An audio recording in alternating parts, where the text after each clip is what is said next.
Chris Moore or Gabe Davis?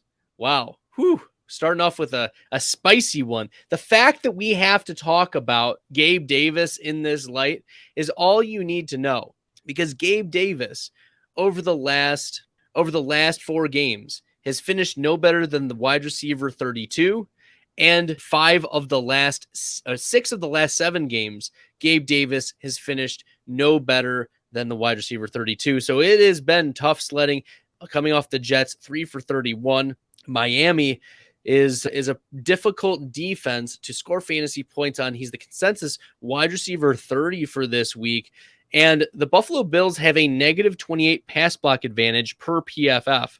So I wonder if, anything can happen. That's the thing, is if you're putting Gabe Davis and you're banking on, I'm just throwing a dart, taking a shot on a 50-yard touchdown.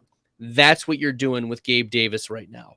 He is not really a PPR option. All right, if y'all liked the content, make sure you hit that red subscribe button. Look at his targets over the last few games.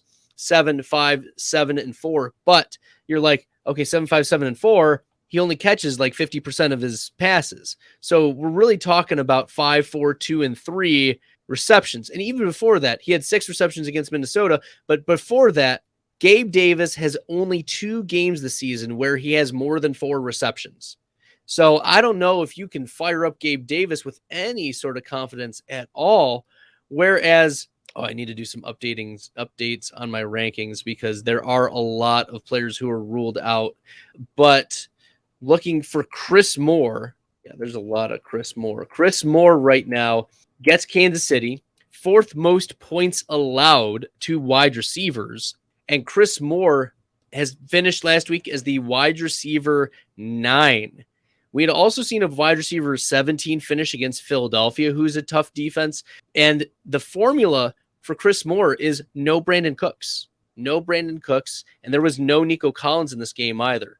So, you're going to think that Chris Moore is going to get some fantasy points. Right now, he's the consensus wide receiver 47. Probably starting Gabe Davis still over Chris Moore. But the fact that we have to have this conversation means that you need to move up Chris Moore very, very significantly. I think he needs to be in that wide receiver 4 conversation. And Gabe Davis's floor is lower than Chris Moore, I think.